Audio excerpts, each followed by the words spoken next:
My science project title is The Behavior of Cheating Fathers. That's what my son announced during his 6th grade class presentation, where my husband and I were attending. When our son's name was called, he confidently walked to the blackboard and pinned up a large poster. The room went silent for a moment, then erupted in murmurs. Undeterred, our son began presenting. I chose this topic because on December 10th, right before winter break, I saw my dad walking arm in arm with a woman I didn't recognize. I noticed more suspicious behavior after that, so I decided to research my own dad.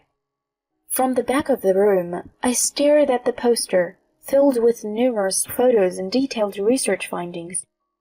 I realized it all. My husband's late nights and his distance from our family. He had been cheating. I was seething inside. I wouldn't stand for this. I shot my husband a glare and demanded, "What is this about?" He looked back, pale and trembling.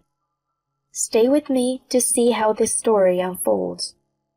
My name is Emily, a 40-year-old working mom. I've been with the cosmetics company I joined right out of college. I've recently been promoted to a manager position and I'm finding it fulfilling. My husband's name is James. We met 14 years ago through a mutual friend. He's set to inherit his father's business and currently works in sales. Despite his occasional recklessness, he's promising and gentle, drawing me closer over time. After dating for 2 years, I happily accepted his dreamy proposal. "Emily, let's build a happy family together." "Aw, James." "Once we are married, I'd love to have kids soon. Hopefully a boy as an heir." "Always in a rush, aren't you, James?" We then began visiting our parents to announce our engagement. My rural folks loved James. Then it was time to meet his parents, Samuel, a company CEO, and Barbara, a housewife. Their lavish home was intimidating, making me nervous. "Don't be tense, Emily," Barbara comforted. "We're delighted to meet you." She serves us tea and seemed like a very sweet lady. When James expressed our intent to marry, they were overjoyed. "A family will make you a real man, James. Treat Emily well." Despite his stern appearance, Samuel was kind. "I am glad to be joining such a lovely family," I replied, and Barbara warmly agreed. They even supported my decision to continue working post-marriage. "It's an era where women excel in their careers," Samuel pointed out. On our way home, James said, "It seems my folks really liked you." "Your parents are wonderful." "Dad is usually strict, but what scares me more is Mom. When she's mad, it's terrifying." I was surprised. "Really? We better not upset her then." "Don't worry, she seemed fond of you." Following our lavish wedding, we began living in the apartment Samuel gifted us. With James often away due to work, house chores largely fell to me. Juggling my job and housework was challenging, but modern appliances made it manageable. Thankfully, he helped out occasionally, so I wasn't too frustrated. A year after we got married, I discovered I was pregnant. Hearing the news, James was ecstatic, jumping for joy. "Oh my gosh, Emily, I'm going to be a dad. Thank you." My in-laws were just as thrilled as he was. "Take care of yourself, Emily. We'll do whatever we can to help." With teary eyes, my mother-in-law tightly grasped my hands, while behind her, my father-in-law couldn't hide his joyful smile. I genuinely felt grateful to have them as my in-laws. My parents live in the countryside, farming, so I don't see them often. During my pregnancy, Barbara took such good care of me. Thanks to her support, my pregnancy went smoothly, and I gave birth without any issues to a lovely baby boy. Seeing the relief on the faces of my husband and the in-laws, I said to Barbara, "Would you like to hold the baby?" Taking the baby, she exclaimed with delight, "Oh, how adorable! Have you already decided on his name, Emily?" We discussed it and decided on Noah. "What a beautiful name, little Noah. Nice to meet you. I'm Grandma Barbara. Now, let's say hi to Grandpa." At that moment, my husband and I truly felt surrounded by familial bliss. 12 years have passed since then, and Noah is now in 6th grade. Though he's become a bit distant compared to when he was always following me around saying, "Mom, Mom," he's grown into a kind and intelligent boy. We've maintained a great relationship with my in-laws. They've been understanding of my work commitments, even looking after young Noah on my behalf and frequently checking in with me. They adore him, sometimes spoiling him a bit too much, and he seems to love them in return. However, one thing has changed: my relationship with James. We still live together, occasionally bickering, but generally getting along. However, over the past year, he has become unusually distant towards both me and Noah. James, having climbed the corporate ladder to become a sales director and potentially the next successor, has been increasingly absent from home, studying and busy with work. He rarely speaks to Noah and usually just drinks and goes to sleep at home. This has been the routine for a while. As our son entered his last winter break in elementary school, I suggested to James, who came home late, "How about we go on a winter vacation? It would be nice for Noah." James, looking bothered, replied, "I'm swamped with work. I don't have time for that." "But you've been like this for a while, and I feel bad for Noah." "He's at that age where he doesn't want his parents around, right? Just let him be," he retorted dismissively and quickly went to sleep. I felt both disappointed and lonely with his response. The next day, as Noah helped me with the dishes, I told him, "I'm sorry, Noah. We might not be able to go on a trip this year, but we can visit the museum or something, okay?" "It's okay, Mom. You just focus on your work," he replied nonchalantly. I wondered if James was right about him preferring the company of friends over parents now. "But you have your project, right? Let me know if there's anything I can help with." "I've already decided on my research project topic. I want to focus on that." "I see. Well, I won't bother you then. Good luck with it." Though he still had some childlike traits, I felt proud of how mature he had become.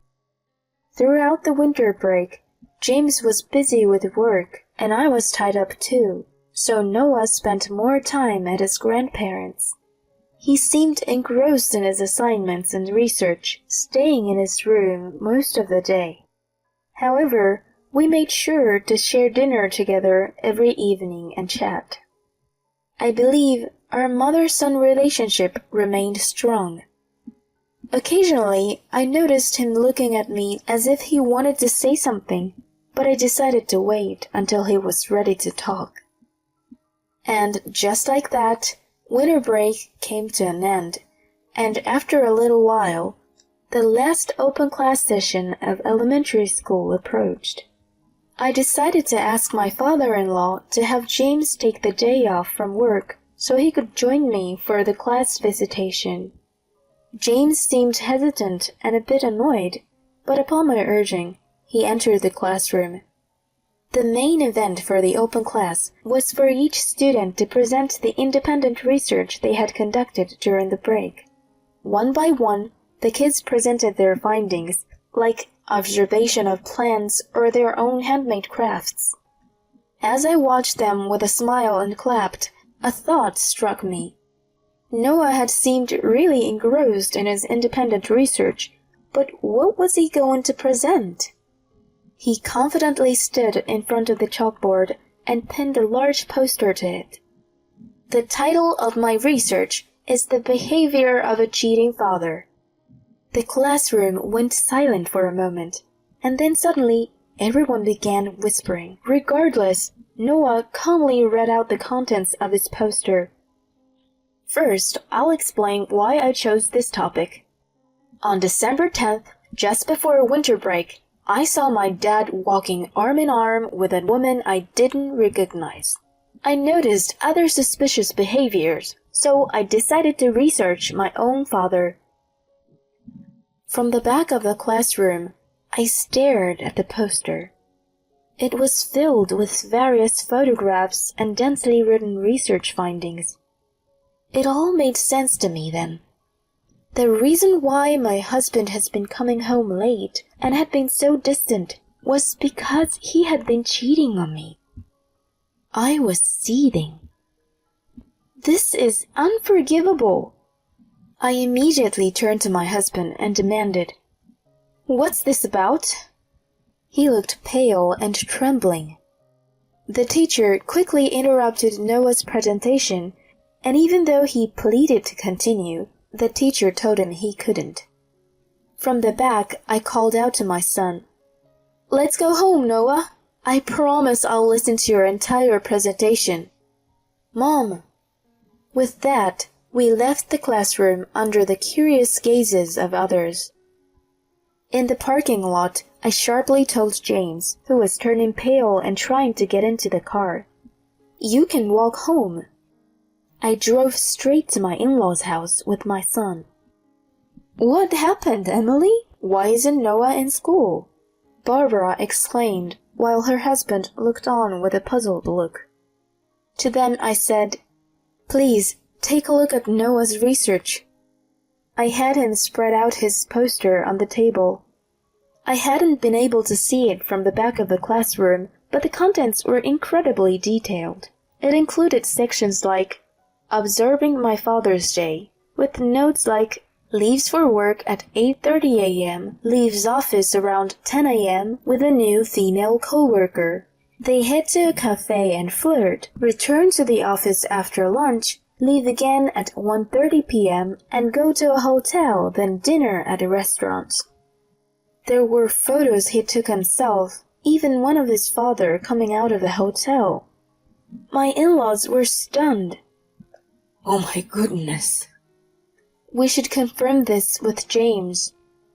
After they reviewed everything, including sections on identifying woman A, recording my father's weekend activities, differences in my father's behavior at home and with A, and text messages between my father and A, Samuel finally said with a shaky voice, "Noah, this is very well done, and that's commendable."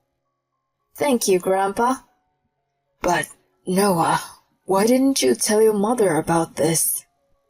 Noah, with a quivering voice, responded, "I thought it would make Mom sad, but I couldn't stand it. I found online that if I wanted to accuse someone, I needed evidence, so that's why I did this." Tears streamed down his face. Holding him tight, I said, "It's okay, Noah. Thank you. I promise I'll protect you. I'm stronger than I might seem." "I'm sorry, Mom, but I can't see him as my dad anymore." I nodded, took him home, and made him dinner. Later, when I received a call from Samuel, I headed back to their house. In the living room, James sat with visibly angered Samuel and his mother, who was also as mad. Spread out on the table was Noah's project. "Now that we are all here, James, explain this," Samuel said in a low voice. This is a misunderstanding of Noah's part. I confronted him. A misunderstanding, you say? Then what about this photo of you entering the hotel? Are you saying that Noah just made this up? That's, Oh, and this lady here, Abigail Walker, she's a new employee in your department at work, huh? I even have screenshots of your chats. I love you, Abby. Can't wait to be with you tomorrow. We're going to get married, Abby. Then you be Mrs. CEO. Aw, isn't that sweet? Please, just stop. He finally admitted, defeated. All right, I admit. I cheated on you. It's pretty obvious when it's laid out like this. I can't believe Noah found out. Holding his head in his hands, he looked up. His father informed him. I heard from your deputy manager. Everyone in the company has known about your affair with the new girl, but they were too scared of your position to say anything. What? Using the company car for your rendezvous during business hours? Unbelievable. You're fired, and so is she. James pointed at himself in disbelief. Even though I'm the next CEO? Who said I'd let you take over? Shame on you, you disgraceful son. Dad! Suddenly, his mother, who had been silent till now, slapped him hard across his face. Ow! Mom, what the hell? You disgrace! Apologize to Emily and Noah right now. We're cutting ties with you. Never show your face again. She continued to slap him multiple times until her husband intervened. All right, that's enough. True to her reputation, James was most afraid of his mother. With a face flushed from the slaps, he staggered over to me. Emily, I'm sorry. Please, if you forgive me, everything can be fixed. Please forgive me. With all the strength I had, I shouted back. Are you out of your mind? You didn't just betray me, but also left a scar on Noah's heart. We are getting a divorce. I'll be claiming alimony and child support, so brace yourself, you jerk. Go to hell. Samuel threw James out. Our divorce was finalized smoothly, thanks to the evidence Noah had collected. I demanded alimony and child support from him in a lump sum, which he quickly paid, especially with the pressure from his parents. As promised, his father really fired both James and his mistress. I also claimed compensation from the mistress, but since she had no savings, her parents paid on her behalf and took her back to the countryside. I heard that she and James broke up over the money dispute. James, having lost all his savings, his job, and being disowned by his parents, eventually vanished. Rumor has it, he's now living in a rundown apartment in the neighboring state, taking up odd jobs. I don't feel sorry for him one bit. He got what he deserved. As for me, I'm still living near my in-laws' place with Noah. Our relationship with them remains unchanged, and they often spend time with Noah. He has declared that he'll take over his grandfather's company, to which he responded with evident joy. As I move forward, I'm grateful for the unwavering support from my in-laws, and look forward to enjoying every moment of my son's growth.